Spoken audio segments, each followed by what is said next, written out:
Hello दोस्तों, आप सभी को राधे राधे श्याम श्याम स्वागत है आप सभी का एक बार फिर से हमारे चैनल नॉलेज कॉर्नर में। जैसा कि आप सभी लोगों को पता है कि ये जो हमारी श्रृंखला चल रही है ये हमारी यूपी होमगार्ड के जीएस के लिए ये श्रृंखला हमारी चल रही है, जिसमें हम पॉलिटी देख चुके हैं। इसके बाद हम ज्योग्राफी देख रहे थे और इसके बाद हम हिस्ट्री देखने वाले हैं। तो आज हम जो है जितने भी आपके यूपीपी एग्ज़ाम में, चाहे वो एसआई हो या कांस्टेबल हो या रेडियो ऑपरेटर हो, कंप्यूटर ऑपरेटर हो, इनमें जितने भी प्रश्न आपके वर्ल्ड ज्योग्राफी से और भारत की ज्योग्राफी से जो है पूछे गए थे, वो हमने जो है कवर कर लिए हैं। और आज जो है हमारा लगभग 70 से 75 प्रश्न बच रहे हैं, वो मैं इस वीडियो में आपको कवर कराने का प्रयास करूंगा। आज हमारा जो है ज्योग्राफी का टॉपिक ख़त्म हो जाएगा और अगले सेशन में हम हिस्ट्री का टॉपिक जो है शुरू करने वाले हैं। तो आप सभी से निवेदन है कि आप सभी लोग जो है वीडियो को देखिएगा लास्ट तक। कमेंट बॉक्स में ज़रूर बताइएगा कि आपको वीडियो कैसी लगी। चैनल को सब्सक्राइब करिएगा, वीडियो को लाइक करिएगा और ज़्यादा से ज़्यादा अपने दोस्तों में शेयर करिएगा। अब देखिए, ये केवल और केवल यूपी होमगार्ड के लिए ही नहीं, जो आने वाली यूपीपी का एग्ज़ाम है उसमें भी काफ़ी ज़्यादा इंपॉर्टेंट है। और क्वेश्चन तो क्वेश्चन होते हैं, कहीं भी पूछे जा सकते हैं और ऐसा नहीं है कि ये आपकी किताब के बाहर से हैं। ये सभी एनसीईआरटी और एससीईआरटी पर आधारित होते हैं। तो ये आपके बीपीएससी टीआरई 4 और जहाँ भी आपके किस भी एग्ज़ाम में आप कोई ऐसा एग्ज़ाम देने वाले हैं जहाँ पर आपकी जो है ज्योग्राफी पूछी जाती है, तो उन सभी के लिए ये काफ़ी ज़्यादा इंपॉर्टेंट होने वाले हैं। तो आप में से ऐसे बहुत से लोग होंगे जो इन सभी एग्ज़ाम की तैयारी कर रहे होंगे, किसी न किसी एग्ज़ाम की तैयारी में लगे होंगे। तो ये प्रश्न आप मिस मत करिएगा, ये क्वेश्चन आप मिस मत करिएगा, बहुत ही ज़्यादा इंपॉर्टेंट होने वाले हैं। देखिए, आपके सब्जेक्ट से जो भी सवाल किसी अन्य एग्ज़ाम में भी पूछे गए हैं और उनको भी ज़रूर पढ़ा करिए, क्योंकि वहाँ से सवाल जब एग्जामिनर बैठता है क्वेश्चन बनाने में तो वो इन सभी चीज़ों को देखता है। हमारे सेशन का पहला सवाल है कि भूजल रिसाव के द्वारा रिचार्ज होता है। भूजल जो है रिसाव के द्वारा रिचार्ज हो जाता है। कुछ स्थानों पर भूजल भौमजल स्तर के नीचे कठोर चट्टान की परतों के बीच जमा हो जाता है। इस जल को क्या कहा जाता है? तो यह कौन सा जल होता है? तो इसको हम कहते हैं एक्वीफर। ठीक है, एक्वीफर कहते हैं या जो है जलभृत कहते हैं। ठीक है, ये आपका पहला विकल्प जो है ये हमारा सही हो जाएगा। एक्सप्लेनेशन देख लीजिए। जलभृत या एक्वीफर जो है ये धरातल की सतह के नीचे चट्टानों का एक ऐसा संस्तर या परत होता है जहाँ पर भूजल एकत्रित होता है। मानव द्वारा नलकूपों को निकालने योग्य अनुकूल दशाओं में होता है। अर्थात जब भूजल रिसाव द्वारा रिचार्ज होता है तो कुछ स्थानों पर जल भौमजल स्तर के ठीक नीचे कठोर चट्टानों की परतों के बीच जमा होता है और इसे जो है एक्वीफर कहा जाता है। मतलब हम ऐसा कह सकते हैं कि आप जब नलकूप से जो जल निकालते हैं वो यही जल है। अगला सवाल देखिए, 202 नंबर का सवाल है कि निम्नलिखित में से कौन सी नदी यमुना नदी की सहायक नदी नहीं है। यमुना नदी की सहायक नदी कौन सी नदी नहीं है, ये आपको बताना है। तो इसका जो सही जवाब हो जाएगा केन, बेतवा, चंबल, ये सभी यमुना नदी की सहायक नदी हैं। लेकिन आपका जो कल्याणी है ये इसकी सहायक नदी नहीं है। डी विकल्प जो है ये हमारा सही हो जाएगा। याद रखिएगा, अगर कल्याणी की बात की जाए तो ये गंगा नदी की सहायक नदी है, आप इसको याद रखिएगा। अगला सवाल है जो बहुत ही आसान सा सवाल है। इसमें कहा जा रहा है कि निम्नलिखित नदी में से कौन सी नदी जो है बंगाल की खाड़ी में नहीं गिरती है। देखिए, कावेरी भी गिरती है, गोदावरी भी गिरती है और कृष्णा नदी भी गिरती है, लेकिन नर्मदा नदी जो है ये आपका अरब सागर में गिरती है। ये पश्चिम की तरफ बहने वाली नदी है, भ्रंश घाटी में बहती है, एस्चुरी का निर्माण करती है और ये जो है अरब सागर में गिरती है। इतनी सारी चीज़ें आप लोग याद रखिएगा। इसका ए विकल्प जो है वो हमारा सही हो जाएगा। देखिए, इसका एक्सप्लेनेशन भी देख लीजिए। नर्मदा नदी का जो उद्गम है ये विंध्याचल की मैकाल पहाड़ी या मैकाल श्रृंखला में जो है अमरकंटक नामक स्थान से होता है, जो कि अमरकंटक की पहाड़ियों से निकलकर मध्य प्रदेश, महाराष्ट्र और गुजरात में बहते हुए लगभग 1312 किलोमीटर का प्रवाह पथ तय करते हुए खंभात की खाड़ी में जा गिरती है। जबकि कृष्णा, कावेरी और गोदावरी नदियाँ बंगाल की खाड़ी में गिरती हैं। अगला सवाल देखिए, 204 नंबर का सवाल है कि निम्नलिखित में से कौन सी नदी जो है भारत में ब्रह्मघाट पर कर्नाली नदी से जुड़ती है। मतलब इनमें से कौन सी नदी है जो ब्रह्मघाट नामक स्थान पर जो है कर्नाली नदी से जुड़ती है और घाघरा नदी बन जाती है। इसका जो सही जवाब हो जाएगा ये आपका हो जाएगा शारदा नदी। ठीक है, शारदा नदी, सी विकल्प जो है ये हमारा सही हो जाएगा। यूपीपी कांस्टेबल 19/6/2018 में ये सवाल आपका पूछा गया था। देखिए, शारदा या इसको काली नदी भी कहा जाता है, उत्तराखंड के पिथौरागढ़ जिले में स्थित कालापानी नामक स्थान से तथा गौरी गंगा मिलाम हिमनद से निकलती है। यह उत्तर प्रदेश में पीलीभीत जिले में प्रवेश करती है और सीतापुर के बसरा या बहराम घाट के पास के निकट जो है पहुँच कर यह करनाली और घाघरा में जो है मिल जाती है और यहीं से इसको जो है घाघरा के नाम से जाना जाता है। अगला सवाल देखिए, गोदावरी नदी का उद्गम स्थल है। गोदावरी नदी कहाँ से निकलती है? तो गोदावरी नदी आप सभी लोग जानते हैं, ये जो है महाराष्ट्र के सिहावा पहाड़ी से निकलती है। सी विकल्प जो है ये हमारा सही हो जाएगा। ठीक है, इसको हम कहते हैं, अगर हम देखें तो ये जो है नासिक जिले के त्र्यंबकेश्वर नामक स्थान पर यहाँ से आपका ये निकलती है। ठीक है, तो इसका जो सही जवाब हो जाएगा ये आपका सी विकल्प जो है ये हमारा हो जाएगा। यूपी पे कांस्टेबल 2018 का सवाल है। देखिए, गोदावरी नदी दक्षिण भारत की सबसे बड़ी नदी है और जिसका अपवाह तंत्र जो है दक्षिण में सबसे ज़्यादा है। 1465 किलोमीटर का अपवाह तंत्र है इसका, और यह जो है बंगाल की खाड़ी में डेल्टा बनाती हुई गिर जाती है। पूर्णा, वर्धा, मंजरा, पेनगंगा, वैनगंगा, प्राणहिता, इंद्रावती, सबरी आदि गोदावरी की जो है प्रमुख सहायक नदियाँ हैं। अगला सवाल देखिए कि निम्नलिखित में से किस नदी का उद्गम भारत के बाहर है? भारत के बाहर किसका है? देखिए, गंगा का तो भारत में है, और अगर हम बात करें तो नर्मदा का भी जो है भारत में ही है, यमुना की भी भारत में है, और अगर हम बात करें तो ब्रह्मपुत्र नदी ये जो है तिब्बत से निकलती है, तो इसीलिए इसका ए विकल्प जो है ये हमारा सही हो जाएगा। देखिए, ब्रह्मपुत्र नदी तिब्बत के मानसरोवर झील के निकट स्थित चेमा यंगनुक ग्लेशियर से निकलकर हिमालय के समानांतर पश्चिम से पूर्व की ओर बहते हुए ये निकलती है, और तिब्बत में इसे जो है सांगपो कहते हैं। अरुणाचल प्रदेश में जो ये यू आकार का जो है गार्ज बनाकर ऐसे जो है भारत में प्रवेश करती है। ठीक है, इसे जो है सांगपो, और जब अरुणाचल में प्रवेश करती है तो इसको जो है दिहांग के नाम से जाना जाता है। असम में ब्रह्मपुत्र तथा बांग्लादेश में जमुना के नाम से जाना जाता है। ब्रह्मपुत्र दक्षिण एशिया की दूसरी सबसे बड़ी नदी है। इसकी कुल लंबाई जो है ये 2900 किलोमीटर है, लेकिन भारत में यह केवल 916 किलोमीटर लंबाई में प्रवाहित होती है। यह नदी विश्व का सबसे बड़ा नदी द्वीप माजुली बनाती है, जो कि माजुली कहाँ पर आपको देखने को मिलेगा? तो ये असम में देखने को मिलेगा। ये भी चीज़ आप लोग याद रखिएगा। चंबल नदी किन राज्यों से होकर बहती है, ये आपको बताना है। चंबल नदी जो है ये किन राज्यों से होकर बहती है, ये आपको बताना है। देखिए, ये मालवा पट के पठार स्थित जो है महोबा के निकट से जो है निकलकर पश्चिमी मध्य प्रदेश से होकर जो है राजस्थान में प्रवेश करती है, और उत्तर पूर्व की दिशा में बहती हुई इटावा उत्तर प्रदेश जिले में जो है यमुना से मिल जाती है। तो कौन से राज्य हो गए? कहाँ से निकली? मध्य प्रदेश से निकली, राजस्थान में पहुँची, और उत्तर प्रदेश। तो मध्य प्रदेश, राजस्थान और उत्तर प्रदेश, सी विकल्प इसका जो है ये हमारा सही हो जाएगा। यूपीपी कांस्टेबल 2013 में ये सवाल आपका पूछा गया था। देखिए, चंबल नदी मालवा पठार पर स्थित महोबा के निकट से निकलकर पश्चिमी मध्य प्रदेश से राजस्थान में प्रवेश करती है, और उत्तर पूर्व दिशा में बहती हुई इटावा उत्तर प्रदेश जिले में यमुना नदी से मिल जाती है। इनका प्राचीन नाम जो है ये चमनवती था। अगला सवाल देखें, नर्मदा नदी किस घाटी से होकर बहती है? तो ये बिंध और सतपुड़ा के बीच से होकर बहती है। याद रखिएगा, बिंध और सतपुड़ा के बीच से बहती है। याद रखिएगा, विभ्रंश घाटी में यह बहती है। सी विकल्प जो है ये हमारा सही हो जाएगा। यूपीपी कंप्यूटर ऑपरेटर 2016 में यह सवाल पूछा गया था। तो ये नदी जो है डेल्टा नहीं बनाती है, ये पश्चिम की ओर बहती है, ये अरब सागर में गिरती है। ये भी चीज़ें आप लोग याद रखिएगा। वही सब चीज़ यहाँ पर लिखी हुई है। देखिए, मैं पढ़ के भी बता देता हूँ। नर्मदा गुजरात तथा मध्य प्रदेश राज्य में बहने वाली प्रमुख नदी है। यह पूर्व से पश्चिम की ओर बहती है। मैकाल पर्वत के अमरकंटक शिखर से इसकी उत्पत्ति हुई है। इस नदी का मुहाना खंभात की खाड़ी में है। यह नदी डेल्टा नहीं बनाती है। भेड़ाघाट जबलपुर जलप्रपात जो है इस नदी का प्रमुख पर्यटन स्थल है। यह नदी विंध्याचल और सतपुड़ा श्रेणियों के बीच से होकर बहती है। अगला सवाल देखिए, नासिक में किस नदी के किनारे कुंभ मेला लगता है? तो नासिक में कौन सी नदी के किनारे जो है कुंभ मेला लगता है? तो ये आपका, अगर हम देखेंगे तो गोदावरी। ठीक है, गोदावरी नदी के किनारे जो है कुंभ का मेला लगता है। सी विकल्प जो है ये हमारा सही हो जाएगा। यूपीएसआई 2001 में ये सवाल पूछा गया था। देखिए, कहाँ कहाँ कुंभ लगते हैं देख लीजिए। नासिक में गोदावरी पर, और उज्जैन में जो मध्य प्रदेश में क्षिप्रा नदी पर, और हरिद्वार में गंगा पर, और इलाहाबाद उत्तर प्रदेश में आपका गंगा, यमुना और सरस्वती के संगम पर। अगला सवाल देखिए, कावेरी नदी के पानी का बंटवारा किस राज्य से संबंधित नहीं है? कावेरी नदी के पानी का बंटवारा किस राज्य से संबंधित नहीं है, ये आपको बताना है। तो इसका जो सही जवाब हो जाएगा, देखिए, ये केरल, कर्नाटक और तमिलनाडु में इसका बंटवारा संबंधित है, लेकिन जो महाराष्ट्र है यहाँ से ये नहीं बहती है। तो इसका कौन सा विकल्प सही हो जाएगा? डी विकल्प सही हो जाएगा। यूपीएसआई 1991 में ये सवाल आपका पूछा गया था। देखिए, कावेरी नदी के पानी का बंटवारा महाराष्ट्र राज्य से संबंधित नहीं है। कावेरी नदी कर्नाटक, उत्तरी तमिलनाडु में बहने वाली एक सदा नीरा नदी है, और कावेरी नदी के जल का कुछ भाग जो है केरल में भी जाता है, तथा दक्षिण की गंगा के नाम से प्रसिद्ध जो है कावेरी के पानी का लाभ जो है केरल को भी मिलता है। अगला सवाल देखिए, तीस्ता नदी जल विवाद। तीस्ता जो है ये किसके साथ विवाद है? तो ये अगर देखें तो एक तो भारत में हो जाएगा, और ये भारत के सिक्किम के राज्य में बहती है, और भारत से अगर हम देखें तो इसका विवाद जो है किससे हो जाएगा? तो ये आपका बांग्लादेश से हो जाएगा। बी विकल्प जो है ये हमारा सही हो जाएगा। ये भारत और बांग्लादेश में बहने वाली नदी है। देखिए, तीस्ता नदी भारत के सिक्किम राज्य से निकलकर पश्चिम बंगाल से होते हुए बांग्लादेश की जमुना ब्रह्मपुत्र नदी में मिल जाती है और इस नदी के जल से संबंधित विवाद भारत व बांग्लादेश के मध्य है। अगला सवाल देखिए, महानदी बेसिन में बना कौन सा बांध बाढ़ के नियंत्रण के साथ जल संरक्षण को भी समाहित करता है?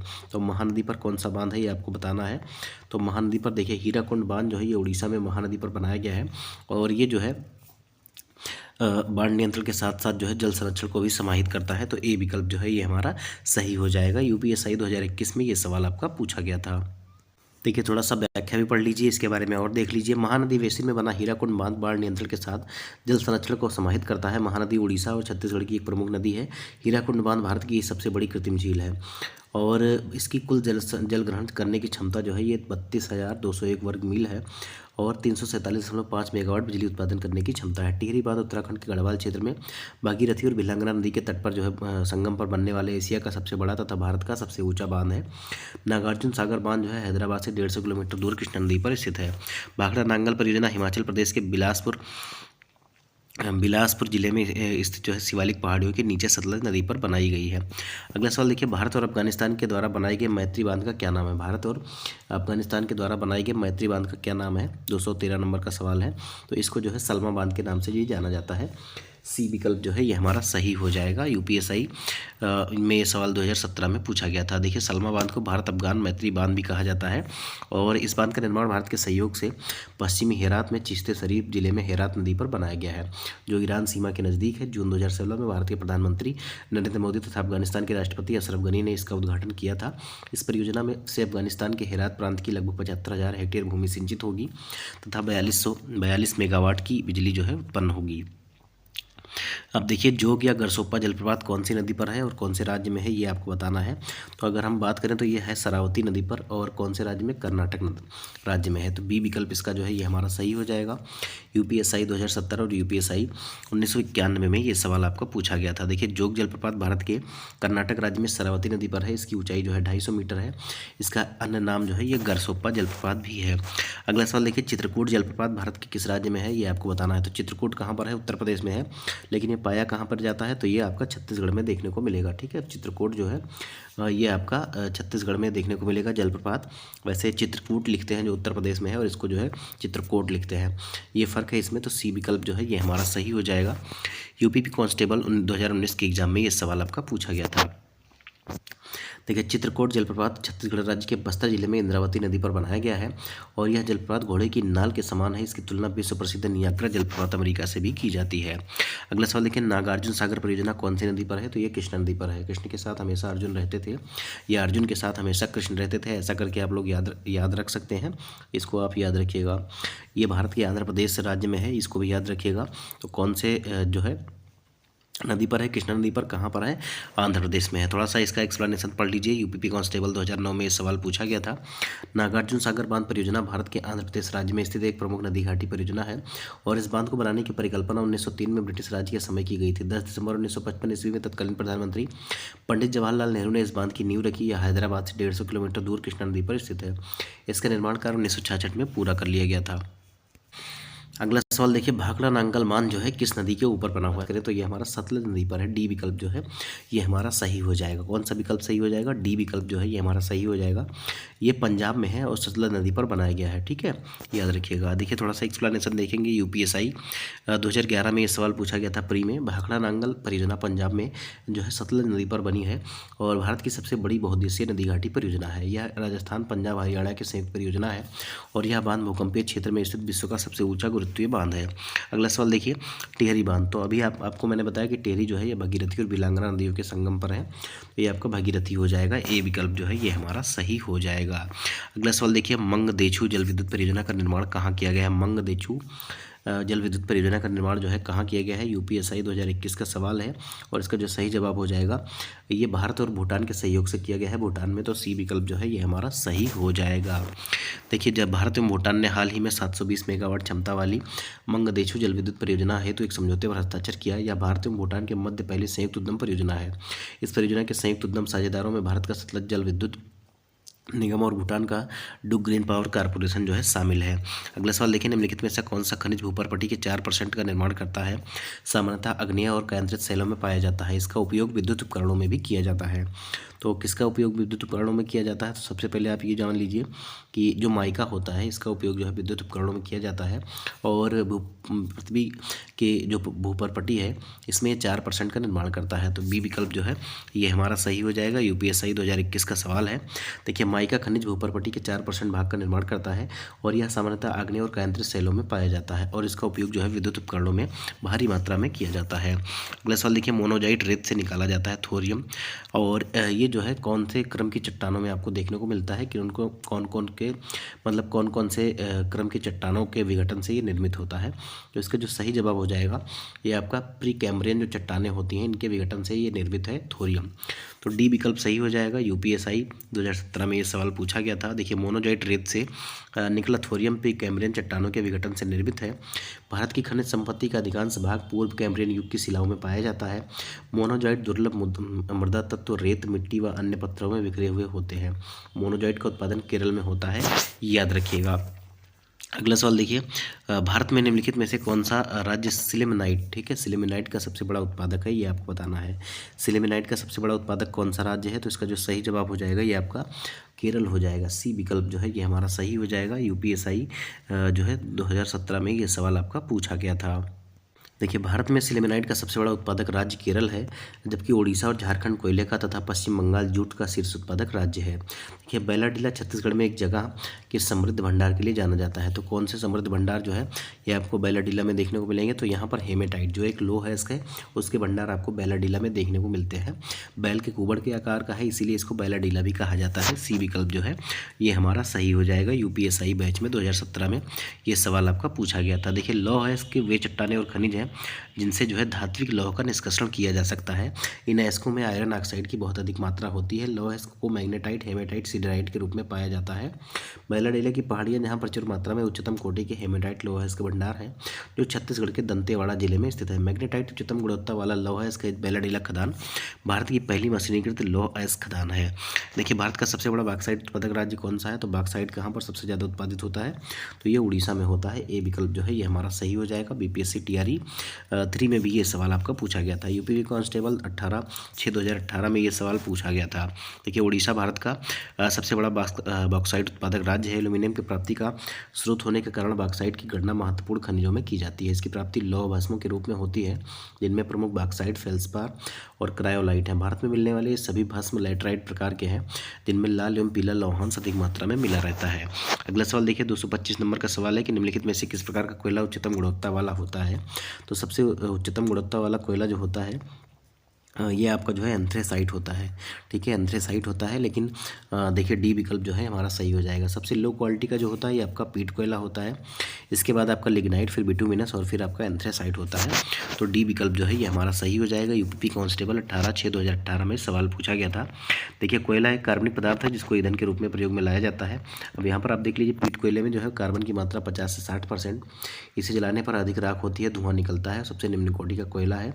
और लिग्नाइट कोयला, इसमें कार्बन की मात्रा 65 से 70%, इसका रंग भूरा होता है, इसमें जलवाष्प की मात्रा अधिक होती है।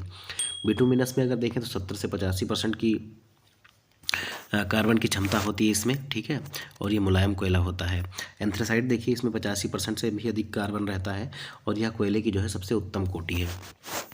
देखिए, 226 नंबर का सवाल, लौह इस्पात संयंत्र टिस्को कहाँ स्थित है? टिस्को की स्थापना मैंने आपको बताया, बार बार सभी एग्जाम में ये सवाल पूछा जाता है। 1907 में इसकी स्थापना हुई थी साक्षी नामक स्थान पर। अब इसको जो है जमशेदपुर के नाम से जाना जाता है। ठीक है, बी विकल्प जो है ये हमारा सही हो जाएगा। देखिए, टिस्को, जिसे हम पूरा नाम इसका है Tata iron and steel company limited, ये भारत की जो है प्रमुख इस्पात कंपनी है। जमशेदपुर स्थित इस कारखाने का स्थापना जो है ये 1907 में किया गया था। यह दुनिया की 5वीं सबसे बड़ी इस्पात कंपनी है, जिसकी वार्षिक उत्पादन क्षमता लगभग 28 मिलियन टन है। इसके संस्थापक जो है ये जमशेद जी टाटा थे। अगला सवाल देखिए, नैवेली निम्न में से किस वस्तु की खानों के लिए जाना जाता है?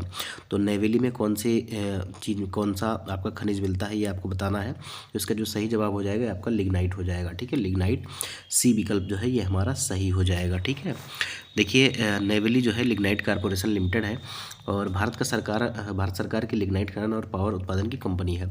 इसका मुख्यालय जो है चेन्नई भारत में है। इसकी शुरुआत जो है 1956 में की गई थी। अगला सवाल देखिए, बॉक्साइट किसका महत्वपूर्ण अयस्क है? तो बॉक्साइट से आप सभी लोग जानते हैं एल्यूमिनियम निकाला जाता है।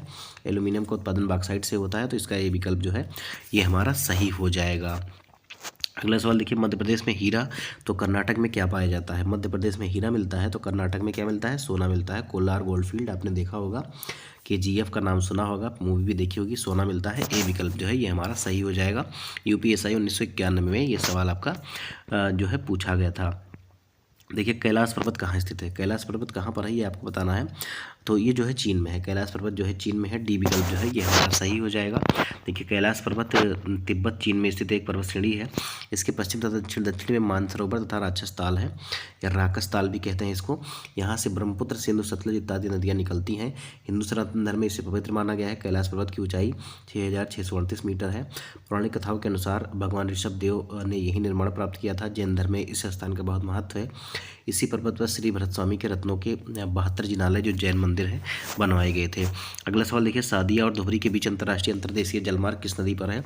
तो सादिया से धुबरी ये कौन सी नदी पर है? तो ये ब्रह्मपुत्र नदी पर है, याद रखिएगा।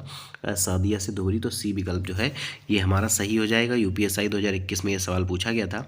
सादिया और धुबरी वाला जो अंतर्राष्ट्रीय जलमार्ग है, अंतर्राष्ट्रीय कह रहा हूँ, अंतर्देशीय जो जलमार्ग है, इसको जो राष्ट्रीय जलमार्ग NW2 के नाम से भी जाना जाता है, याद रखिएगा, NW2 से। और 1988 में राष्ट्रीय जलमार्ग के रूप में इसको घोषित ब्रह्मपुत्र नदी पर यह बनाया गया है। 891 किलोमीटर का है।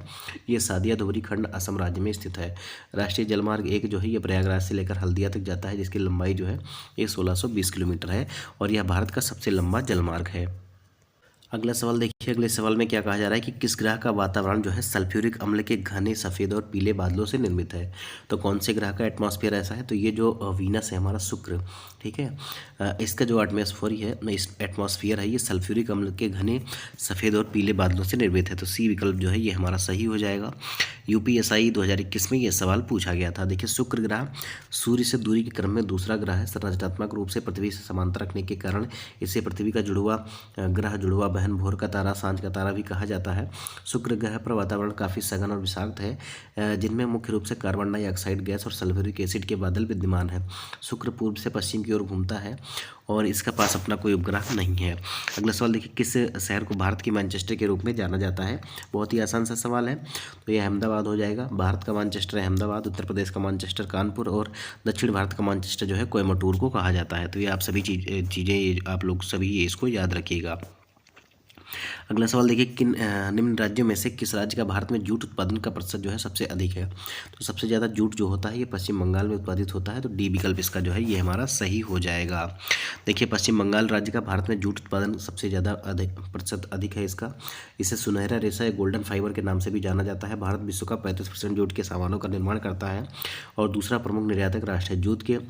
जूट के प्रमुख उत्पादक राज्य पश्चिम बंगाल, बिहार, उड़ीसा और मेघालय है। अगला सवाल देखिए, हर राज्य का सर्वोच्च रैंकिंग भारतीय वन सेवा IFS अधिकारी होता है और ये जो है कौन सा होता है ये आपको बताना है, किस चीज़ के लिए होता है। तो IFS जो अधिकारी होता है ये वन सेवा का प्रमुख होता है, याद रखिएगा, ये वन सेवा का जो है प्रमुख होता है। तो ए विकल्प जो है सही हो जाएगा। UPSI बैच 2017 में ये सवाल आपको पूछा गया था। देखिए, हर राज्य का सर्वोच्च रैंकिंग भारतीय वन सेवा अधिकारी, वन सेवा प्रमुख होता है। ठीक है, और यह भारत सरकार के अखिल भारतीय सेवा के एक अंग के रूप में कार्य करता है। इसके अन्य 2 अंग भारतीय प्रशासनिक सेवा IAS और भारतीय पुलिस सेवा IPS है, याद रखिएगा। अगला सवाल देखिए, बहुत अधिक नमी और भारी वर्षा वाले गर्म उष्णकटिबंधीय स्थिति किस फसल के लिए अनुकूल जलवायु है? बहुत अधिक नमी और भारी वर्षा, तो यहाँ ये किसके लिए है? तो यहाँ पर देखिए, धान की खेती जो होती है ये सबसे ज़्यादा नमी और भारी वर्षा में आपको देखने को मिलता है। तो सी विकल्प जो है ये हमारा सही हो जाएगा। UPSI 2017 में ये सवाल पूछा गया था। जूट की खेती के लिए भी जो है आपका यहाँ पर अगर हम देखेंगे तो यहाँ पर 2 चीज़ें लिखी हुई हैं। देखिए, धान भी है और जूट भी है, लेकिन यहाँ पर क्योंकि जूट सही माना गया है तो इसीलिए हम जूट को ही सही मानेंगे। देखिए, जूट की खेती के लिए गर्म और नम जलवायु की आवश्यकता होती है। इसके लिए 25 से 35 डिग्री सेंटीग्रेड तापमान और 90% आर्द्रता होनी चाहिए। जूट की खेती के लिए 150 से 200 सेंटीमीटर वर्षा की आवश्यकता होती है। भारत में जूट की औसत उपज 21.94 किलोग्राम प्रति हेक्टेयर है, जिसमें पश्चिम बंगाल राज्य जो है प्रथम में है। वैसे अगर हम बात करें तो धान को भी कुछ ऐसे ही जो है परिस्थिति की आवश्यकता होती है। देखिए अगला सवाल, देखिए कहा जा रहा है कि जारवा किस क्षेत्र के आदिवासियों की एक जाति है। जारवा जो है ये आदिवासी या जनजातीय कहाँ पाए जाते हैं, तो ये जारवा, शोम्पेन, ये सभी अंडमान द्वीप पर पाए जाते हैं। याद रखिएगा, इसका डी विकल्प जो है कि हमारा सही हो जाएगा। देखिए जारवा भारत के अंडमान और निकोबार द्वीप समूह की एक प्रमुख जनजाति है। इस जनजाति का संबंध निग्रिटो समुदाय की जनजाति से है। 1979 में अधिसूचना के द्वारा इसे ट्राइबल रिजर्व एरिया घोषित किया गया था। अगला सवाल देखिए, किस बांध के निर्माण के लिए विश्व बैंक ने शुरू में धन दिया था, परंतु पर्यावरण संबंधी मुद्दों एवं विस्थापितों के पुनर्वास हेतु भूमि अधिग्रहण की अनिश्चितता के चलते बाद में इस परियोजना से हाथ हटा लिए गए थे। तो ये कौन सा बांध है, तो इसका सही जवाब हो जाएगा सरदार सरोवर बांध। सरदार सरोवर बांध कहाँ पर है, गुजरात में है, नर्मदा नदी पर है। ए विकल्प इसका सही हो जाएगा। यूपीएसआई में 2017 में ये सवाल आपका पूछा गया था। देखिए सरदार सरोवर बांध निर्माण के लिए विश्व बैंक ने शुरुआत में धन दिया, परंतु पर्यावरण संबंधी मुद्दों और विस्थापितों के पुनर्वास हेतु भूमि अधिग्रहण की अनिश्चितता के चलते बाद में परियोजना से हाथ हटा लिया। 17 सितंबर 2017 को प्रधानमंत्री नरेंद्र मोदी ने इस बांध का लोकार्पण किया और इस बांध की ऊंचाई 445 फीट है और इसकी लंबाई जो है 1210 मीटर है, जो गुजरात राज्य के नर्मदा नदी पर बनाया गया है। यह बांध भारत का तीसरा सबसे ऊंचा बांध है। अगला सवाल देखिए, निम्नलिखित में से किसको ऊर्जा के अच्छे स्रोतों के रूप में वर्गीकरण किया गया है। ठीक है, वर्गीकृत किया गया है। अच्छे स्रोत मतलब जो है जो ख़त्म नहीं हो सकते। तो इसका जो सही जवाब हो जाएगा, जो नवीकरणीय ऊर्जा है वही आपका जो है अच्छे ऊर्जा स्रोतों के नाम से भी जाना जाता है। तो इसमें अगर आप देखेंगे तो आपका कौन सा हो जाएगा, सौर ऊर्जा हो जाएगा और आपका जो है यहाँ पर देखेंगे भूतापीय ऊर्जा भी हो जाएगा और पवन ऊर्जा। ये तीनों आपके अक्षय ऊर्जा स्रोत में आपको देखने को मिलेंगे। ठीक है, तो ये आपका पहला ही विकल्प सही हो जाएगा। 1, 2 और 3 यूपीएसआई बैच 3 में 2017 में ये सवाल पूछा गया था। देखिए वस्तुतः गैर परंपरागत ऊर्जा को ही नवीकरणीय ऊर्जा कहा जाता है, जो सौर ऊर्जा, पवन ऊर्जा, भूतापीय ऊर्जा, महासागरीय लहरों, हाइड्रोजन, बायोमास आदि स्रोतों से प्राप्त होती है। यह संसाधन नवीकरणीय तथा प्रदूषण से रहित होते हैं। अक्षय ऊर्जा से संबंधित भारत सरकार का एक शीर्ष मंत्रालय है, जिसे नवीकरणीय ऊर्जा मंत्रालय कहा जाता है। इस मंत्रालय का व्यापक उद्देश्य देश में ऊर्जा संबंधित जरूरतों को पूरा करने के लिए अक्षय ऊर्जा विकसित करना है। अगला सवाल देखिए, कालाकोट थर्मल पावर स्टेशन किस भारतीय राज्य में है। Kalakot thermal power station Bharat के किस राज्य में है, तो ये जम्मू और कश्मीर में है। डी विकल्प जो है सही हो जाएगा, जम्मू कश्मीर में है। यूपीएसआई बैच 2 2017 में ये एग्जाम में आपका सवाल पूछा गया था। देखिए उत्तर भारत का पहला थर्मल पावर प्लांट, जिसे कालाकोट थर्मल पावर स्टेशन कहते हैं, यह जम्मू कश्मीर के राजौरी जिले के ब्लॉक कालाकोट में स्थित है।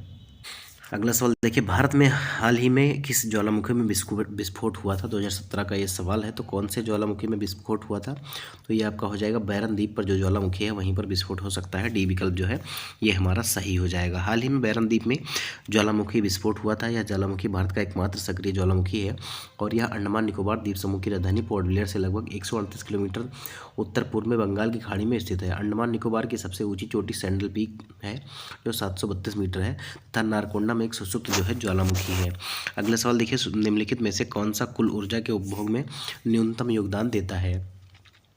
तो न्यूनतम योगदान कौन देता है, तो ये परमाणु ऊर्जा हो जाएगा। ठीक है, परमाणु ऊर्जा सी विकल्प जो है वो हमारा सही हो जाएगा।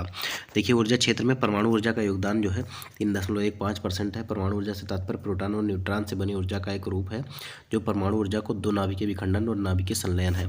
अब देखिए यहाँ पर दो प्रकार से परमाणु ऊर्जा प्राप्त की जाती है, जिसमें नाभिकीय विखंडन, नाभिकीय संलयन आपको देखने को मिलता है। अगर सूर्य में ऊर्जा किससे प्राप्त होती है पूछा जाए, तो नाभिकीय संलयन से। देखिए फ्लेमिंगो शहर कहाँ पर स्थित है। फ्लेमिंगो जो शहर है ये आपका कच्छ के रण में है। ठीक है, कच्छ के रण में है फ्लेमिंगो शहर। ए विकल्प जो है सही हो जाएगा। यूपीएसआई 2017 में ये सवाल पूछा गया था। देखिए फ्लेमिंगो शहर गुजरात प्रांत के कच्छ के रण क्षेत्र में स्थित है। यह शहर गुजरात का एक पर्यटन स्थल है और यहाँ फ्लेमिंगो पक्षी बड़ी मात्रा में प्रवास के लिए आते हैं। अगला सवाल देखिए 244 नंबर का सवाल है, भारत में निम्नलिखित में से किस राज्य में रबर का उत्पादन जो है सर्वाधिक होता है। रबर का उत्पादन कहाँ पर होता है, तो केरल में रबर का उत्पादन सर्वाधिक होता है। तो इसका सी विकल्प जो है ये हमारा सही हो जाएगा। असम चाय के लिए जाना जाता है, आप सभी लोग जानते हैं, कर्नाटक कॉफ़ी के लिए। तो केरल में जो है रबर का उत्पादन सबसे ज़्यादा होता है। देखिए जलोढ़क तलछट का अर्थ किस प्रकार की भूमि से है। जलोढ़क तलछट का अर्थ किस प्रकार की भूमि से, ये आपको बताना है। तो इसका जो सही जवाब हो जाएगा नदी द्वारा निर्मित तिलछट भूमि। नदी द्वारा जो बहाकर मिट्टियाँ लाई जाती हैं उनसे जो भूमि निर्मित होती है उसे जो हम जलोढ़क तलछट जो है भूमि कहते हैं। ए विकल्प जो है ये हमारा सही हो जाएगा। देखिए जलोढ़क और तलछट का अर्थ है नदी द्वारा निर्मित तलछट भूमि जो भारत के 43% भाग में पाई जाती है। या सतलज, गंगा, यमुना, घाघरा, गंडक, ब्रह्मपुत्र इत्यादि नदियों द्वारा लाई जाती है। अगला सवाल देखिए, निम्नलिखित में से कौन सी मृदा कपास की खेती के लिए उपयुक्त होती है? तो आसान सा सवाल है, हवा की तरह आप इसको उड़ा देंगे, काली मिट्टी। ठीक है, काली मिट्टी को जो है काली कपासी मृदा भी कहा जाता है और ये जो है कपास की खेती के लिए उपयुक्त मानी जाती है। इसका एक नाम और भी है और उसका नाम है रेगुर मिट्टी। ठीक है, तो काली कपासी मिट्टी या रेगुर मिट्टी कुछ भी कह दिया जाए तो आपको समझ जाना है कि ये जो है कपास की खेती के लिए उपयुक्त है। वैसे यह मिट्टी अगर देखा जाए तो गुजरात में, महाराष्ट्र में, कर्नाटक में, आंध्र प्रदेश में और राजस्थान के कुछ क्षेत्रों में ये आपको पाई जाती है। ठीक है, अगला सवाल देखिए, पश्चिमी घाट किस प्रकार के वर्षण के माध्यम से वर्षा प्राप्त करता है? पश्चिमी घाट जो है किस प्रकार के वर्षण के माध्यम से जो है वर्षा प्राप्त करता है? तो इसका सही जवाब है पर्वतीय वर्षा। जो पर्वतीय वर्षण होता है इसके माध्यम से ये वर्षा प्राप्त करता है। सी विकल्प जो है सही हो जाएगा। यूपीएससी 2017 में यह सवाल आपका पूछा गया था। देखिए, पश्चिमी घाट पर्वतीय वर्षण के माध्यम से वर्षा प्राप्त करते हैं और वाष्प भरी मानसूनी हवाएं पश्चिमी घाट से टकराकर ऊपर उठती हैं, ठंडी होकर तीव्र वर्षा करती हैं, जबकि पश्चिम घाट के उस पार का क्षेत्र जो है वृष्टि छाया क्षेत्र में आता है और वहाँ पर वर्षा नहीं होती है। देखिए, सिंधु जो है जल संधि या इंडस वाटर ट्रीटी जिसको हम कहते हैं IWT, ये कौन कौन सी नदियाँ इसमें शामिल है ये आपको बताना है। तो इसमें जो है सिंधु, चेनाब और झेलम नदी शामिल है। सिंधु, चेनाब और झेलम नदी शामिल है, तो सी विकल्प जो है ये हमारा सही हो जाएगा। यूपीएससी और एएसआई 2018 में ये सवाल पूछा गया था। वैसे ये समझौता हुआ कब था अगर पूछ ले तो ये 1960 में हुआ था विश्व बैंक की मध्यस्थता से, और जल के वितरण के लिए भारत और पाकिस्तान के बीच में यह समझौता हुआ था। इस संधि में विश्व बैंक ने मध्यस्थता कराई थी और इस समझौते के अनुसार 3 पश्चिमी नदियों सिंधु, चेनाब और झेलम का नियंत्रण पाकिस्तान को, जबकि 3 पूर्वी नदियां व्यास, रावी और सतलज का नियंत्रण जो है भारत को दिया गया था। अगला सवाल देखिए, पूर्वांचल पर्वत श्रृंखला भारत और दूसरे देश के बीच की सीमा पर स्थित है। निम्नलिखित में से कौन सा वह देश है जिसकी सीमा पर स्थित है? तो पूर्वांचल की पहाड़ियाँ जो है ये म्यांमार, भारत एवं चीन के बीच है। याद रखिएगा, म्यांमार भारत और चीन के बीच में है, लेकिन यहाँ पर अगर हम देखें तो यहाँ पर जो है म्यांमार हो जाएगा। ठीक है, मुख्यतः जो है म्यांमार के साथ जो है ये सीमा साझा करती हैं, तो बी विकल्प जो है ये हमारा सही हो जाएगा। देखिए, म्यांमार भारत और चीन के मध्य जो है पूर्वांचल पर्वत श्रृंखला पर एक अवरोधक का कार्य करता है। म्यांमार भारत को पटकोई या पटकाई बूम भी कहते हैं इसको, पटकोई पर्वत श्रृंखला घने जंगलों तथा बंगाल की खाड़ी से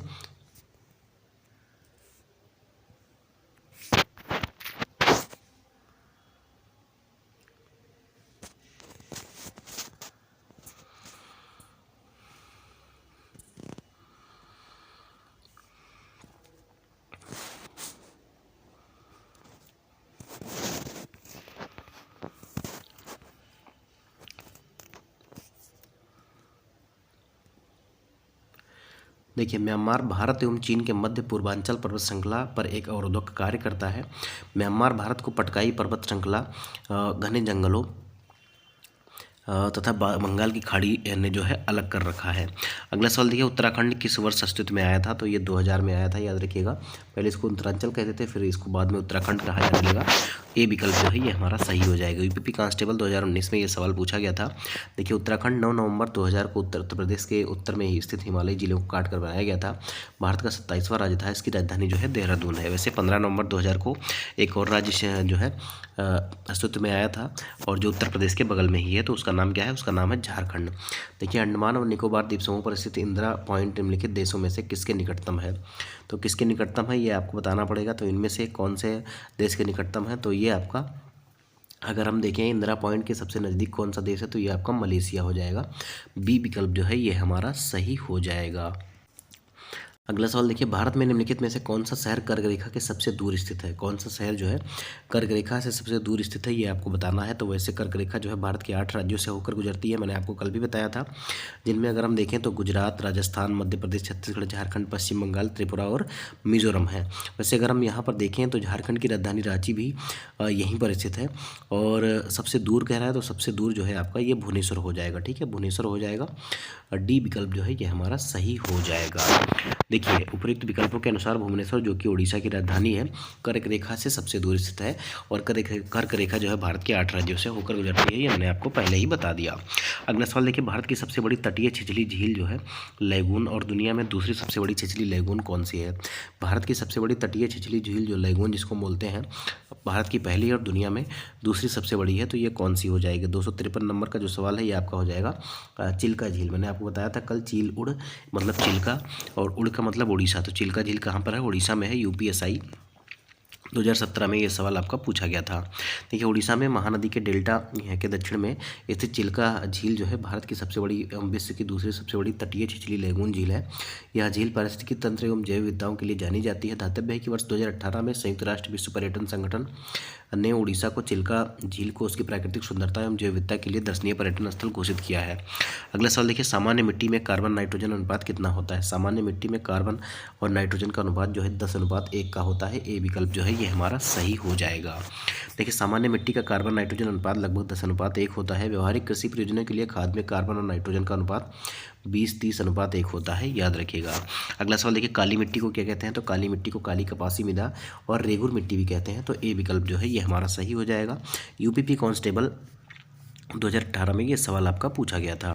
यहाँ पर देखिए काली मिट्टी को रेगुर, करेल, कपासी मृदा और बांगर को पुरानी जलोढ़, दोमट या मटियार या खादर, ऊसर को जो है रेह बंजर या कल्लर भी कहते हैं, बलुई को जो है भूल मृदा भी कहते हैं। भारत की सबसे बड़ी मीठे पानी की झील कौन सी है, ये आपको बताना है। तो मीठे पानी की झील में अगर हम बात करें तो वुलर झील जो है जो जम्मू कश्मीर में पाई जाती है। वुलन के कपड़े कहाँ पर पाए जाते हैं, पहने जाते हैं? जहाँ पर ठंडी ज़्यादा होती है, तो कश्मीर में ठंड ज़्यादा होती है, इसलिए ऐसे हम करके शॉर्टकट में याद कर सकते हैं कि वुलर झील कहाँ पर है, तो ये जम्मू कश्मीर में आपको देखने को मिलेगी। ये भी सवाल आपका यूपीपी कांस्टेबल में पूछा गया था। देखिए वुलर झील जो है कश्मीर भारत की सबसे बड़ी मीठे पानी की झील है, जबकि चिल्का जो है जो उड़ीसा में है, चिल्का झील ये खारे पानी की सबसे बड़ी झील है। मणिपुर की लोकटक झील जो है केबुल लामजाओ नामक तैरता हुआ पार्क जो है ये आपका मणिपुर में लोकटक झील में ही स्थित है। देखिए भारत में सबसे अधिक उपज देने वाली खाद्य फसल कौन सी है? भारत में सबसे ज़्यादा उपज देने वाली खाद्य फसल कौन सी है? तो ये आपका हो जाएगा चावल। ठीक है, चावल ए विकल्प जो है ये हमारा सही हो जाएगा। देखिए चावल मुख्यतः खरीफ की फसल है। यह भारत के कुल खेती योग्य क्षेत्र के 1/3 क्षेत्र में उगाई जाती है तथा भारत में यह सर्वाधिक उपज देने वाली खाद्य फसल है। चावल भारत की आधे से अधिक आबादी का मुख्य भोजन है। अगला सवाल देखिए, कलपक्कम इसमें स्थित है। कलपक्कम में क्या स्थित है? तो कलपक्कम में जो है परमाणु ऊर्जा केंद्र स्थित है। सी विकल्प इसका जो है ये हमारा सही हो जाएगा, याद रखिएगा। कलपक्कम कहाँ पे है? तो कलपक्कम जो है तमिलनाडु में है और यहाँ पर परमाणु ऊर्जा केंद्र स्थित है। यह भारत सरकार के परमाणु ऊर्जा विभाग के मद्रास परमाणु ऊर्जा संयंत्र तथा इंदिरा गांधी परमाणु अनुसंधान केंद्र के लिए प्रसिद्ध है। इसकी स्थापना 1983 से 85 के बीच में हुई थी और भारत का सबसे बड़ा परमाणु ऊर्जा संयंत्र जो है तमिलनाडु में कुडनकुलम परमाणु ऊर्जा संयंत्र है, याद रखिएगा। अगला सवाल देखिए, जब हम कहते हैं कि मनुष्य ने प्रकृति के कार्बन सिंक को मिटा दिया है तो हमारा तात्पर्य किस प्राकृतिक संसाधन को समाप्त करने से है? तो इसका जो सही जवाब हो जाएगा ये कौन सा हो जाएगा? 259 नंबर का सवाल है कि जब हम कहते हैं कि मनुष्य ने प्रकृति के जो है कार्बन सिंक को खत्म कर दिया है तो किसको खत्म कर दिया है? तो ये वनों को खत्म कर दिया है। डी विकल्प जो है ये हमारा सही हो जाएगा। यूपीपी कंप्यूटर ऑपरेटर 2016 में ये सवाल पूछा गया था। देखिए वन पेड़ पौधे कार्बन डाइऑक्साइड को अवशोषित करते हैं और ऑक्सीजन जो है उत्सर्जित करते हैं। यहाँ तो स्पष्ट है कि जब हम यह कहते हैं कि कार्बन सिंक का विनाश हो रहा है तो इसका मतलब वनों का विनाश हो रहा है, फिर भी गवर्नमेंट इस पर कोई कदम नहीं उठा रही है। अगला सवाल देखिए, निम्नलिखित राज्यों को उनमें मानसून आरंभ होने की स्थितियों के आरोही क्रम में आपको व्यवस्थित करना है। तो सबसे पहले मानसून कहाँ पहुँचता है? सबसे पहले जो है आपका केरल में ही पहुँचता है। तो 3 जहाँ है उसको रखिए, बाकी सबको काट दीजिए। ये आपका कट गया, ये आपका कट गया। केरल के बाद कहाँ पर पहुँचेगा? केरल के बाद जो है आप देखेंगे पश्चिम बंगाल, क्योंकि ये तटीय क्षेत्र है तो केरल के बाद जो है पश्चिम बंगाल पहुँचेगा और फिर आपका जो है उत्तर प्रदेश और फिर आपका राजस्थान। तो 3, 2, 1, 4 इसका सही जवाब हो जाएगा। इसका जो है बी विकल्प हमारा सही हो जाएगा। UP computer operator grade A में 2013 में ये सवाल पूछा गया था। देखिए मानसून का आगमन क्रम केरल, पश्चिम बंगाल, उत्तर प्रदेश, राजस्थान है। भारत की प्रायद्वीपीय आकृति के कारण दक्षिण पश्चिम मानसून 2 शाखाओं में विभाजित हो जाता है, अरब सागर की शाखा और बंगाल खाड़ी की शाखा। अरब सागर की शाखा का मानसून सबसे पहले भारत के केरल राज्य में जून के प्रथम सप्ताह में आता है और यह पश्चिमी घाट पर्वत से टकराकर केरल के तटों पर वर्षा करता है। इसे मानसून प्रस्फोट भी कहा जाता है। अगला सवाल देखिए, द गेटवे ऑफ इंडिया किसको कहते हैं? गेटवे ऑफ इंडिया जो है किसे कहा जाता है? तो बहुत ही आसान सा सवाल है। गेटवे ऑफ इंडिया जो है किसको कहते हैं? तो ये मुंबई को कहते हैं। ए विकल्प जो है ये हमारा सही हो जाएगा। देखिए गेटवे ऑफ इंडिया मुंबई में स्थित है। गेटवे ऑफ इंडिया की आधारशिला जो है मुंबई के राज्यपाल सर जॉर्ज सिडेनहैम क्लार्क जो मुंबई के पहले राज्यपाल थे, इनके द्वारा 31 मार्च 1913 को रखी गई थी। देखिए मारुति कार कंपनी हरियाणा के बाहर अपना प्लांट कहाँ लगाने जा रही है, ये आपको बताना है। 2011 का ये सवाल है यूपीएसआई का। तो जो है हरियाणा के बाहर जो है अपना प्लांट ये कहाँ पर लगाएगी, तो ये गुजरात में लगाएगी। डी विकल्प जो है ये हमारा सही हो जाएगा, जैसे अब ये लग चुका है।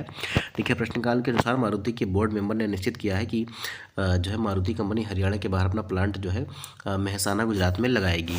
अगला सवाल देखिए, लाल बाग एक्सप्रेस किन दो शहरों के बीच चलती है। लाल बाग एक्सप्रेस जो है ये किन दो शहरों के बीच में चलती है, तो इसका सही जवाब हो जाएगा चेन्नई से बेंगलुरु के बीच में। चेन्नई से बेंगलुरु के बीच में सी विकल्प जो है ये हमारा सही हो जाएगा। यूपीएसआई 2001 का सवाल था। अगला सवाल देखिए, केंद्रीय औषधि अनुसंधान संस्थान कहाँ स्थित है। केंद्रीय औषधि अनुसंधान संस्थान जो है कहाँ पर स्थित है, तो इसका सही जवाब हो जाएगा लखनऊ। बी विकल्प जो है ये हमारा सही हो जाएगा। यूपीएसआई 2001 में ये सवाल पूछा गया था। केंद्रीय औषधि अनुसंधान संस्थान लखनऊ उत्तर प्रदेश में स्थित है। इसका औपचारिक उद्घाटन 17 फरवरी 1951 को भारत के तत्कालीन प्रधानमंत्री जवाहरलाल नेहरू ने किया था। यह संस्थान जैव चिकित्सा अनुसंधान के क्षेत्र में एक अग्रणी अनुसंधान संगठन है, जहाँ सभी बुनियादी सुविधाओं और विशेषज्ञता की मदद से बाजार के लिए दवा विकसित की जाती है। अगला सवाल अगर देखेंगे तो कह रहा है भारत के किस राज्य को चीनी का कटोरा कहा जाता है। भारत के किस राज्य को जो है चीनी का कटोरा कहा जाता है, ये आपको बताना है। तो इसका जो सही जवाब हो जाएगा ये आपका कौन सा हो जाएगा, तो यहाँ पर हम देखेंगे तो चीनी का कटोरा हम किसे कहेंगे, तो ये उत्तर प्रदेश में, क्योंकि गन्ने का उत्पादन सबसे ज़्यादा जो है उत्तर प्रदेश में होता है, इसीलिए चीनी का कटोरा जो है उत्तर प्रदेश को कहा जाता है। यूपीएसआई 2001 में ये सवाल पूछा गया था। देखिए वर्तमान में भारत विश्व में ब्राज़ील के बाद दूसरा सबसे बड़ा गन्ना उत्पादक और चीनी उत्पादक देश है। भारत में गन्ने का सर्वाधिक उत्पादन उत्तर प्रदेश में किया जाता है, जिस कारण इस राज्य को चीनी का कटोरा भी कहा जाता है। अगला सवाल देखिए, कोझिकोड बंदरगाह कहाँ पर है, तो कोझिकोड कहाँ पर देखने को मिलेगा, तो कोझिकोड आपको जो है केरल में देखने को मिलेगा। कहाँ पर, केरल में। डी विकल्प सही हो जाएगा इसका। यूपीएसआई 1999 में ये सवाल पूछा गया था। देखिए कोझिकोड बंदरगाह केरल राज्य में स्थित है। इसके पश्चिम में अरब सागर तथा पूर्व में वायनाड की पहाड़ियाँ हैं। तमिलनाडु में स्थित चेन्नई बंदरगाह कृत्रिम एवं सबसे पुराना बंदरगाह है, और महाराष्ट्र में स्थित जवाहरलाल नेहरू या नहावा शेवा जिसको पहले कहा जाता था, ये बंदरगाह भारत का सबसे बड़ा कंटेनर पोर्ट है। गुजरात में स्थित कांडला बंदरगाह एक ज्वारीय बंदरगाह है। ये सभी चीज़ें आप लोग याद रखिएगा। अगला सवाल देखिए, निम्नलिखित में से बेमेल जोड़ा कौन सा है। झरिया जो है खनन, गाजियाबाद बंदरगाह, कोडाई कनाल हिल स्टेशन और श्रेणी जो है धार्मिक स्थल। तो यहाँ पर गाजियाबाद कोई बंदरगाह थोड़ी है। देखिए गाजियाबाद जो है ये आपका एक ज़िला है, ठीक है, एक ज़िला है। और आप लोग सभी लोग जानते होंगे गाजियाबाद, नोएडा और दिल्ली साथ में ही आपको देखने को मिलते हैं। तो ये आपका जो है बंदरगाह नहीं है, एक शहर है, याद रखिएगा। तो यही आपका जो है गलत हो जाएगा, बेमेल। देखिए झरिया एक खनन जहाँ पर किया जाता है, कोयला निकाला जाता है। कोडाई कनाल एक हिल स्टेशन है, और गाजियाबाद जो है एक ज़िला है, एक उत्तर प्रदेश में एक ज़िला है और एक शहर है। इसको आप याद रखिएगा। शिरडी जो है एक धार्मिक स्थल है। देखिए कारगिल के चर्चा में रहने का कारण क्या है, कारगिल का चर्चा में रहने का कारण क्या है ये आपको बताना है। पाकिस्तान ने अनाधिकृत रूप से भारतीय हिस्से की कुछ भूमि पर कब्जा कर लिया था, इसीलिए कारगिल जो है चर्चा में है। ए विकल्प जो है ये हमारा सही हो जाएगा। पाकिस्तान के द्वारा अनाधिकृत रूप से कारगिल सहित कुछ भारतीय हिस्से की भूमि पर कब्जा कर लेने के कारण कारगिल चर्चा में रहा। इस भूमि को मुक्त कराने के लिए कारगिल का युद्ध जो है 1999 में लड़ा गया था, जिसमें भारत ने विजय हासिल की और अपनी कब्जे की जमीन को जो है मुक्त कराया था। अगला सवाल देखिए, वन अनुसंधान संस्थान कहाँ पर स्थित है। वन अनुसंधान संस्थान जो है कहाँ पर स्थित है, तो इसका जो सही जवाब हो जाएगा ये आपका देहरादून में। उत्तराखंड के देहरादून में आपको वन अनुसंधान संस्थान देखने को मिलेगा, और उत्तराखंड की राजधानी भी देहरादून है। तो सी विकल्प जो है ये हमारा सही हो जाएगा। यूपीएसआई 1999 में ये सवाल आपका पूछा गया था। देखिए वन अनुसंधान संस्थान जो है ये देहरादून उत्तराखंड में है। इस अनुसंधान की स्थापना वानिकी क्रियाकलापों को आयोजित करने तथा आगे बढ़ाने के लिए 1906 में की गई थी। यह वन अनुसंधान संस्थान एशिया का एकमात्र संस्थान है। अगला सवाल देखिए, सबसे बड़ा राष्ट्रीय राजमार्ग कौन सा है। सबसे बड़ा राष्ट्रीय राजमार्ग कौन सा है ये आपको बताना है। तो प्रश्नकाल के समय भारत का सबसे लंबा जो राष्ट्रीय राजमार्ग था ये राजमार्ग 7 था, याद रखिएगा, राष्ट्रीय राजमार्ग 7 था। और अगर वर्तमान में देखें तो जो है NH जो 44 है, NH 44 जो है ये आपका सबसे लंबा है। कितनी लंबाई है इसकी, 3745 किलोमीटर है, याद रखिएगा। तो ये आपका हो जाएगा अभी के परिप्रेक्ष्य में, ठीक है। प्रश्नकाल में इसका NH7 था। देखिए प्रश्नकाल के समय भारत का सबसे लंबा राष्ट्रीय राजमार्ग NH7 था। यह राष्ट्रीय राजमार्ग उत्तर प्रदेश, मध्य प्रदेश, महाराष्ट्र, आंध्र प्रदेश, तेलंगाना, कर्नाटक तथा तमिलनाडु से होकर गुजरता था। इसकी कुल लंबाई जो है वाराणसी से कन्याकुमारी तक 2369 किलोमीटर है। वर्तमान में भारत का सबसे लंबा जो राष्ट्रीय राजमार्ग है ये NH44 है, जो 3745 किलोमीटर है। राष्ट्रीय राजमार्ग 47 ये सबसे छोटा राजमार्ग है, जिसकी लंबाई जो है 6 किलोमीटर है। अगला सवाल देखिए, किस राज्य में गया जो है एक धार्मिक स्थल है। गया या जिसको अब गया जी बोला जाता है, ये बिहार में है। ठीक है, ए विकल्प जो है ये हमारा सही हो जाएगा। यूपीएसआई 1999 में ये सवाल आपका पूछा गया था। गया नगर झारखंड और बिहार की सीमा पर फल्गु नदी के तट पर बसा बिहार का एक प्रमुख नगर है। वाराणसी की तरह गया की प्रसिद्धि मुख्य रूप से धार्मिक नगरी के रूप में की जाती है। गया से 17 किलोमीटर दूरी पर बोध गया स्थित है, जो बौद्ध तीर्थ स्थल है और इसी बोधि वृक्ष के नीचे भगवान बुद्ध को ज्ञान की प्राप्ति भी हुई थी। अगला सवाल देखिए, किस स्थान पर दृष्टि से विकलांगों के लिए राष्ट्रीय संस्थान स्थित है? किस स्थान पर दृष्टि से विकलांगों के लिए राष्ट्रीय संस्थान स्थित है, ये आपको बताना है। 272 नंबर का सही जवाब जो है ये उत्तराखंड के देहरादून में है। याद रखिएगा, उत्तराखंड के देहरादून में है। ए विकल्प इसका सही हो जाएगा। देखिए, उत्तराखंड के देहरादून में दृष्टि विकलांगों के लिए राष्ट्रीय संस्थान national institute for the visually handicapped स्थित है। इस संस्थान का प्रमुख कार्य दृष्टिबाधित लोगों के कल्याण के लिए तथा उनका जीवन सामान्य बनाने की दिशा में कार्य करना है। 273 नंबर का सवाल देखिए, सूरत शहर किसके लिए प्रसिद्ध है? तो सूरत शहर जो है ये किसके लिए प्रसिद्ध है? तो इसका जो सही जवाब हो जाएगा ये सूती वस्त्र के लिए। बी विकल्प सही हो जाएगा। और जो है हीरे की पॉलिशिंग के लिए भी, कटाई के लिए भी ये प्रसिद्ध है। तो बी विकल्प जो है ये हमारा सही हो जाएगा। यूपीएसआई 1991 में ये सवाल पूछा गया था। देखिए, सूरत शहर सूती वस्त्र के लिए प्रसिद्ध है। यह शहर मुख्यतः कपड़ा उद्योग, डायमंड कटिंग और पॉलिशिंग के लिए प्रसिद्ध है। इसीलिए इस शहर को जो है सिल्क सिटी और डायमंड सिटी के नाम से भी जाना जाता है। गुजरात राज्य का यह शहर व्यापारिक दृष्टि से जो है बहुत ही महत्वपूर्ण है। अगला सवाल देखिए, निम्नलिखित में से विजयपुर जगदीशपुर या हजीरा विजयपुर जगदीशपुर लाइन जो है किससे संबंधित नहीं है, ये आपको बताना है। अब ये कहाँ से नहीं गुजरती है ये आपको बताना है। तो ये हजीरा विजयपुर और जगदीशपुर पाइपलाइन जो है ये जो है सिल्वर से संबंधित नहीं है। ठीक है, सिल्वर से नहीं, बाकी शाहजहाँ और औरैया से ये संबंधित है। याद रखिएगा, यह पाइपलाइन जो है कावस, अंटा, औरैया, शाहजहाँपुर के उर्वरक कारखानों को प्राकृतिक गैस प्रदान करती है। तो इसका बी विकल्प जो है ये सही हो जाएगा। ठीक है, ये प्राकृतिक गैस की एक पाइपलाइन है जो हजीरा विजयपुर और जगदीशपुर को जोड़ती है। अगला सवाल देखिए, 275 नंबर का सवाल है, काराकोरम राजमार्ग जो है किसको किसको जोड़ता है? तो काराकोरम राजमार्ग जो है पाकिस्तान और चीन को जोड़ता है। ठीक है, पाकिस्तान और चीन को जोड़ता है। बी विकल्प जो है ये हमारा सही हो जाएगा। यूपीएसआई 1991 में ये सवाल पूछा गया था। देखिए, काराकोरम राजमार्ग सबसे ऊंचाई पर स्थित अंतर्राष्ट्रीय सड़क है जो चीन तथा पाकिस्तान को खुंजराब दर्रे के माध्यम से आपस में जोड़ते हैं। अगला सवाल देखिए, 276 नंबर का सवाल है, बिरहोर वन्य आदिवासी हैं जो परंपरागत रूप से खानाबदोश है, वो मुख्यतः निम्न में से किस भारतीय राज्य में रहते हैं? बिरहोर की बात हो रही है। तो बिरहोर जो है ये आपको झारखंड में देखने को मिलते हैं। ए विकल्प जो है ये हमारा सही हो जाएगा। यूपीएसआई 2017 में ये सवाल आपका पूछा गया था। देखिए, बिरहोर वन्य आदिवासी जनजाति है जो परंपरागत रूप से खानाबदोश है। ये मुख्यतः झारखंड राज्य के रायपुर जिले में निवास करती है। एक सिन्हा की किताब बिरहोर जनजाति के लिए जानी जाती है। ये लोग खाने के लिए बंदरों का शिकार करते हैं। अगला सवाल देखिए, और इस सेशन का आखिरी सवाल है कि शीतकालीन वर्षा कहाँ पर होती है? तो शीत में या शीत ऋतु में या शीतकालीन ठंडी में वर्षा जो है ये आपको तमिलनाडु के तट पर आपको देखने को मिलती है। तमिलनाडु में देखने को मिलती है लौटते हुए मानसून से। तो सी विकल्प जो है ये हमारा सही हो जाएगा। देखिए, शीतकाल में भारत में हवाएं उत्तर से दक्षिण की ओर, मैदानी भागों से सागर की ओर चलती हैं। लौटते हुए मानसूनी हवाएं बंगाल की खाड़ी से नमी ग्रहण करती हैं, जिससे हवाओं में नमी आ जाती है, जिस कारण तमिलनाडु में शीतकालीन वर्षा होती है। तो इसका सही जवाब कौन सा हो जाएगा? सी विकल्प हो जाएगा।